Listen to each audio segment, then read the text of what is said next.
سب سے پہلے ہم بات کر لیتے ہیں کہ یہ جو 98 ورکرز گرفتار کیے گئے تھے 18 مارچ کو جو پولیس کا آپریشن کیا گیا، اس میں ان تمام جو ورکرز تھے ان کو لاہور کے مختلف 9 پولیس اسٹیشن میں رکھا گیا اور ان سے تفتیش کے مراحل جو ہے وہ مکمل کیے گئے۔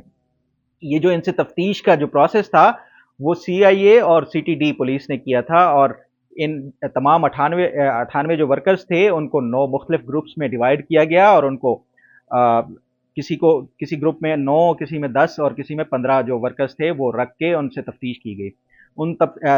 جتنے بھی ورکرز تھے، تفتیش کا جو سب سے اہم ایلیمنٹ اور اینگل تھا سی ٹی ڈی پولیس کی طرف سے وہ یہ تھا کہ کیا ان میں سے جتنے بھی ورکرز گرفتار ہوئے ہیں ان کا کسی کالعدم جماعت کے ساتھ کوئی تعلق نہیں ہے۔ اس حوالے سے جو ان سے تفتیش کی گئی، ان کے موبائل فون لیے گئے، ان سے تمام جو کال ریکارڈز تھی، تمام کال کا ڈیٹا تھا، وہ ان کے تمام کی جانچ پڑتال کی گئی، اور ایسا تفتیش کے دوران